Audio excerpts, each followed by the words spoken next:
జిల్లాకే తలమానికంగా ఉన్న రాగోలులోని జెమ్స్ కళాశాలకు అరుదైన గుర్తింపు లభించింది. శస్త్రచికిత్స వైద్య కళాశాలలో 2 దశాబ్దాలుగా ఎంతో చరిత్ర కలిగి ప్రపంచంలోనే పేరొందిన లండన్లోని royal college of surgeon of England కళాశాల నుండి అక్రిడిటేషన్ లభించింది. వైద్య రంగంలోనే విప్లవాత్మక మార్పులు తీసుకువచ్చిన జెమ్స్ కళాశాల భారతదేశంలో ఈ గుర్తింపు పొందిన తొలి కళాశాలగా నిలిచింది. ఈ సందర్భాన్ని పురస్కరించుకుని జెమ్స్ యాజమాన్యాన్ని అంకాలజిస్ట్ పద్మశ్రీ డాక్టర్ రఘురామ్ అభినందించారు.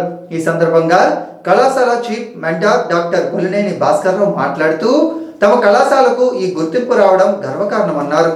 గత ఏడాది రాయల్ కాలేజ్ ఆఫ్ సర్జన్స్ బృందం తమ కళాశాలను సందర్శించి ఇక్కడ బోధన, వైద్య అభ్యాసన పద్ధతులు, సదుపాయాలు, ఆపరేషన్ థియేటర్లు తదితర వాటిని పరిశీలించి తమకు ఈ గుర్తింపును ఇచ్చారని తెలిపారు.